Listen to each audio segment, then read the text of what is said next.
MU makin hancur di tangan West Ham. Al Ahly siapkan dana besar untuk Courtois. Como berniat rekrut Totti. Hilgers pesta gol ke gawang Heracles. Bentrok antara fans berujung maut di Brasil. Sebelum kita sajikan berita sepak bola terbaru dan terkini, Football Lovers bisa subscribe dan nyalakan lonceng lebih dulu agar tak ketinggalan konten terbaru dari Starting 11 News. Hari ini order, besok langsung kirim kaos bola eksklusif merchandise Starting 11. Order sekarang, klik link di deskripsi.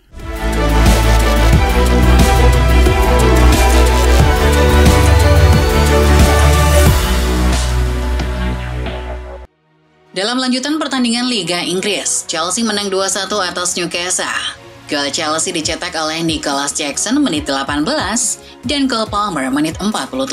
Sedangkan The Magpies hanya mampu membalas sekali melalui aksi Alexander Isak. Kemenangan ini bikin Chelsea kembali ke urutan 5 klasemen sementara. Di pertandingan lain, Tottenham justru kalah 1-0 kala bertandang ke markas Crystal Palace. Gol sematawayang Jean-Philippe Mateta menit 31 jadi penentu kemenangan Palace. Ini jadi kemenangan perdana Palace minggu ini. Tambahan 3 poin bikin Mateta CS keluar dari zona degradasi. Sementara duel Arsenal versus Liverpool berakhir imbang 2-2. Meriam London unggul lebih dulu melalui Bukayo Saka menit 9 dan Mikel Moreno menit 43. Namun skuad asuhan Arne Slot mampu menyamakan kedudukan lewat aksi Virgil van Dijk menit 18 dan Mo Salah menit 81. Berbagai poin di Emirates Stadium bikin Liverpool turun ke peringkat 2.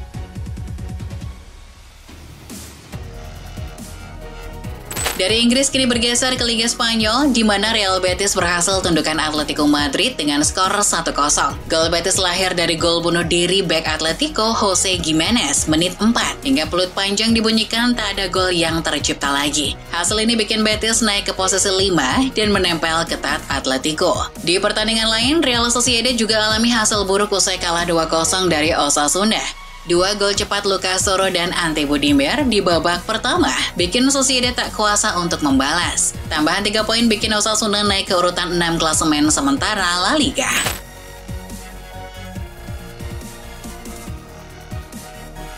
Sementara di Serie A, laga Inter Milan versus Juventus berjalan seru. Skor 4-4 pun tersaji di akhir laga. Gol Inter dicetak oleh Bres Piotr Zielinski menit 15 dan 37. Henrik Mkhitaryan menit 35 dan Denzel Dumfries menit 53. Sedangkan gol Juve dilesakan oleh Dusan Vlahovic menit 20, Timothy Weah menit 26 dan Bres Kenan Yildiz menit 71 dan 82. Meraih hasil imbang bikin Inter tertahan di posisi kedua dan Juve di posisi ketiga. Di pertandingan lain, Fiorentina berpesta ke gawang AS Roma usai mengakhiri laga dengan skor 5-1. Gol La Viola dicetak oleh Bres Moiskin menit 9 dan 41. Lucas Beltran menit 17, Eduardo Bove menit 52 dan 1 gol bunuh diri dari Mats Hummels menit 71. Sedangkan Roma hanya mampu membobol gawang De Gea sekali melalui aksi Coadio Cone menit 39.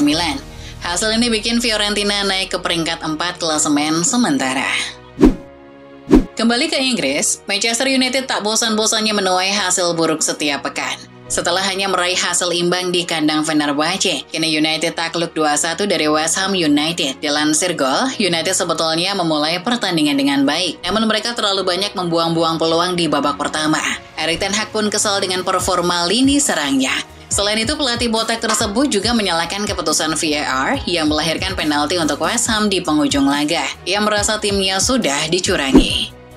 Usai menuai hasil buruk di London Stadium, kabar soal Erik ten Hag yang akan segera dipecat pun mulai bermunculan lagi. Namun dari sekian banyak rumor, ada satu akun media sosial yang menarik perhatian jutaan pecinta sepak bola. Akun media sosial tersebut adalah milik istri Xavi Hernandez, Nuria Kuniara. Seperti yang diwartakan Gol, istri Xavi baru saja mengunggah instastory yang menampilkan Xavi sedang bermain dengan anak-anaknya. Namun yang menarik adalah salah satu anak Xavi mengenakan jersey Manchester United edisi musim lalu. Banyak yang menyimpulkan bahwa ini bukan sebuah kebetulan. Ini dikaitkan dengan Xavi yang kabarnya sudah dihubungi Ineos untuk menggantikan Ten Hag musim ini. Masih dari kota Manchester, bintang Manchester City Kevin De Bruyne mulai dikaitkan dengan beberapa klub di luar Eropa. Setelah sempat dikaitkan dengan klub-klub Arab Saudi, kini gelandang asal Belgia itu dirumorkan sudah melakukan komunikasi awal dengan klub MLS San Diego. Dilansir Tribal Football, San Diego akan jadi klub debutan di MLS musim depan. Mereka ingin meniru langkah Inter Miami yang telah lebih dulu mendatangkan banyak pemain bintang. Dan Kevin akan jadi gebrakan awal San Diego di Amerika Serikat. Mereka mengincar kesepakatan bebas transfer akhir musim nanti. Bergeser sedikit ke London, Mikel Arteta melaporkan bahwa hasil imbang melawan Liverpool telah memakan korban. Dilansir Standard, Arteta mengonfirmasi kalau beknya yakni Gabriel Magalhaes mengalami cedera lutut. Namun klub harus menunggu pemeriksaan lebih lanjut untuk mengetahui seberapa parah cedera yang dialami Gabriel. Situasi ini jelas menambah kekhawatiran sang pelatih soal minimnya opsi di lini belakang. Terbang ke Spanyol, ada manajemen Real Madrid yang sedang mempertimbangkan untuk menyingkirkan Carlo Ancelotti dari kursi kepelatihan. Seperti yang diwartakan Mirror, manajemen Al Real mulai merencanakan untuk menggantikan Ancelotti pasca meraih hasil minor kala menghadapi Barcelona. Manajemen merasa tidak puas dan sedikit malu dengan hasil tersebut. Manajemen kecewa dengan performa tim yang kurang gahar meski sudah susah payah mendatangkan Kylian Mbappe. Kabarnya, sosok Xabi Alonso masih jadi target utama Madrid. Masih seputar Real Madrid, Thibaut Courtois dikabarkan masuk radar klub Arab Saudi Al Ahly. Kabarnya klub tersebut memang sedang mencari kiper baru yang memiliki nama besar di sepak bola Eropa. Dilansir Tribal Football, Al Ahly menilai profil Courtois cocok dengan apa yang mereka cari. Ini pihak klub sedang menyiapkan proposal dan dana yang tidak sedikit untuk menggoda sang penjaga gawang. Selain Courtois, Al Ahly juga mempertimbangkan Ederson dari Manchester City. Setelah dari Spanyol, kita melancong ke Italia, tepatnya di kota Milan. Salah satu klub terbesar di kota Milan, yakni AC Milan, dikabarkan sedang mengalami krisis lini depan. Menurut Foot Italia, Rossoneri mengalami krisis lini depan jelang menghadapi sang pemuncak klasemen, Napoli. Hal itu karena Tammy Abraham dan Luka Jovic sedang menjalani pemulihan cedera. Ini akan jadi cobaan di saat Milan ingin mempertahankan momentum apik setelah raih 2 kemenangan beruntun. Kabar tentang Francesco Totti yang akan segera kembali bermain di Serie A kian tersiar. Legenda AS Roma itu baru-baru ini memberikan pernyataan kalau dirinya menerima 2 tawaran dari klub Serie A. Dilansir Foot Italia, Totti pun enggan mengatakan tidak pada segala kemungkinannya. Ia juga menegaskan kalau ini bukan lelucon. Tidak, ini bukan lelucon. Saya menanggapinya dengan serius. Jadi kita lihat saja nanti. Ada 1 atau 2 tim. Kita lihat saja apa yang dikatakan kepala saya, tutur Totti. Menurut laporan yang sama, salah satu klub yang menghubungi Totti adalah FC Como. Masih dari Serie A, Mats Hummels baru saja menjalani debut sebagai pemain belakang AS Roma saat menghadapi Fiorentina semalam. Namun bek asal Jerman itu menandai laga perdananya dengan sangat buruk. Menurut Football Italia, Hummels masuk menggantikan Paulo Dybala menit 67. Namun baru 4 menit berselang, Hummels sudah mencetak gol bunuh diri. Usai laga tersebut muncul rumor kalau Hummels sudah nggak betah di rumah. Ia ingin hengkang pada Januari nanti dengan alasan menit bermain yang kurang. Di luar Eropa, ada tragedi mengenaskan yang menimpa sejumlah fans sepak bola di Brasil. Menurut ESPN, pihak berwenang Brasil telah melaporkan ada seorang penggemar Cruzeiro yang tewas setelah penyergapan di pinggir jalan oleh pendukung lawan di daerah Sao Paulo. Selain itu, laporan media lokal mengatakan sedikitnya ada 12 penggemar lain yang terluka dalam serangan yang sama. Sekretariat Keamanan Publik Sao Paulo mengatakan serangan itu dilakukan oleh pendukung fanatik Palmeiras. Dari Brasil kita terbang ke Indonesia untuk membahas Miss Hilgers yang baru saja berpesta ke gawang Heracles. Dilansir bola.com, klubnya Hilgers yakni FC Twente baru saja menjalani akhir pekan yang luar biasa. Bermain di kandang sendiri, Twente menghancurkan Heracles dengan skor 5-0 dalam laga lanjutan Eredivisie musim 2024-25. Menariknya, bek Hilgers berperan dalam kemenangan tersebut. Pemain yang dijuluki El Nyingir itu mampu mencetak 1 gol pada menit ke-59.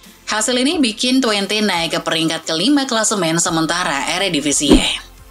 Masih seputar tim nasional Indonesia, tapi ini level junior. Timnas Indonesia lolos ke putaran final Piala Asia U17 2025 usai bermain imbang tanpa gol melawan Australia. Yang menarik bukan soal kelolosan Indonesia, melainkan jalannya pertandingan. Dilansir CNN Indonesia, di 25 menit terakhir, laga berjalan aneh. Para pemain Australia hanya memainkan bola di area tengah lapangan, sedangkan pemain Indonesia tidak melakukan tekanan sama sekali.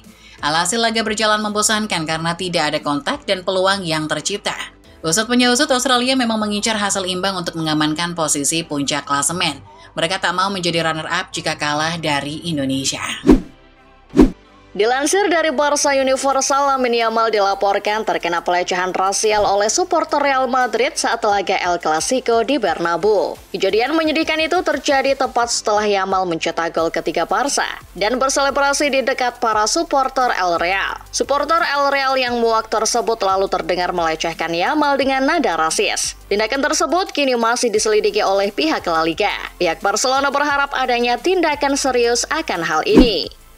Masih kabar tentang Barca. Dilansir dari tweet @BarcaWorldwide, terungkap sebuah metode baru perawatan fisik yang dilakukan oleh Hansi Flick di Barcelona. Ternyata Hansi Flick telah memasukkan metode krioterapi ke dalam rutinitas latihan harian pemain Barca. Perawatan ini melibatkan penggunaan suhu dingin ekstrim untuk membekukan dan menghilangkan sel-sel mati sekaligus memperkuat dan mengencangkan jaringan. Metode krioterapi tersebut dapat membantu untuk meringankan rasa sakit dan nyeri setelah sang pemain bertanding.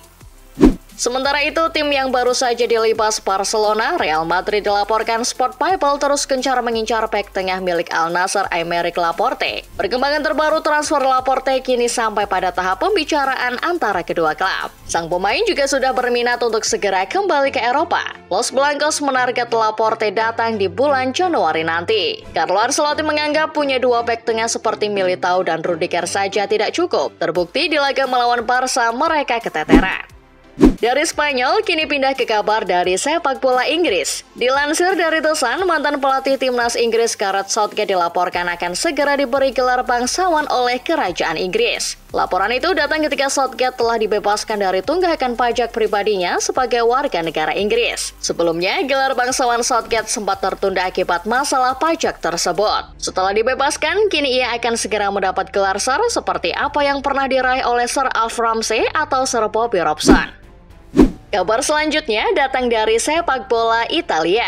Dilansir dari Football Italia, pelatih AS Roma Ivan Juric menegaskan bahwa keputusannya untuk tidak memasukkan mantan pemain Borussia Dortmund Mats Hummels dari susunan pemain utamanya adalah soal pilihan taktis. Meski Hummels sudah siap 100% untuk tampil, Juric tak peduli. Sekalipun CV mentereng seorang Hummels sebelumnya. Saya memilih pemain berdasarkan apa yang saya lihat dalam latihan, kata Juric. Dari Roma beralih ke kabar dari Napoli. Dilansir dari Football Italia, pelatih Napoli Antonio Conte ternyata punya cara ampuh untuk merekrut pemain Lecce Patrick Dorgu. Pemain yang juga sedang diincar Spurs dan Chelsea ini tiba-tiba diseret untuk membisikkan sesuatu. Conte melakukannya langsung saat laga Napoli melawan Lecce di Serie A. Meski samar-samar apa yang dibicarakan, namun hal tersebut dianggap publik sebagai cara ampuh untuk meyakinkan sang pemain 19 tahun tersebut untuk gabung Partenope.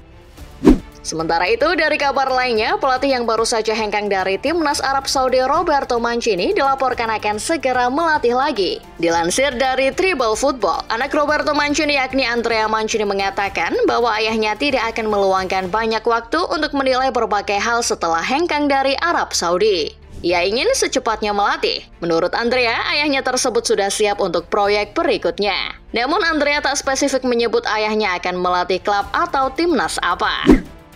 Lanjut ke kabar dari timnas Vietnam. Dilansir dari bola.com, jelang Piala AFF 2024, Federasi Sepak Bola Vietnam atau VFF tengah bekerja keras untuk bisa mendaftarkan pemain naturalisasinya Rafaelson. Untuk bisa mencapai hal itu, VFF terlebih dahulu harus mendapatkan persetujuan dari FIFA mengenai proses naturalisasi Rafaelson. Menurut media lokal Vietnam FPT Play, VFF saat ini sedang aktif melengkapi dokumen hukum untuk membuktikan bahwa Swanson telah tinggal di Vietnam selama 5 tahun berturut-turut.